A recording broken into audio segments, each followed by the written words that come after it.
መሽወርቀቱ ስታረብኝ ነው መጠየቅ ፈልገኝ ነው ፋሚሊ ምን አይነት ደስታ ተሰማሽ ነበር? እና በጣም ደስ ይላል።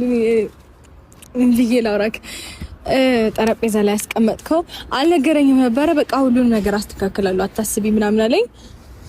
በአንድ ቀን እንደዚህ ይሆናል እኔም አልጠበኩም፣ እኔም አላመንኩም ነበረ። ያው እግዚአብሔር ታምሩን ደግሞ ሲያሳየን አይደለም በአንድ ቀን በአንድ ደቂቃም ሊሆን ይችላልና እንግዲህ የፈጣሪ ፍቃድ ሆኖ ነው ይሄንን ነገር የሆነው ማለት ነው። ግን በጣም ደስ ብሎሻል? በጣም ደስ ብሎኛል፣ እጅግ በጣም ደስ ብሎኛል። እና ደግሞ በቃ ወረቀት ላይ ሁሉም ነገር ቀኑ አለ ምናምን እና በጣም ደስ አለኝ ስሮጥ ከዛ ተደወልኩለት በእግራችሁ የመጣችሁት ትንፋሽ አባችሁ ነበር መንገድ ላይ ብታየት ምን አለኝ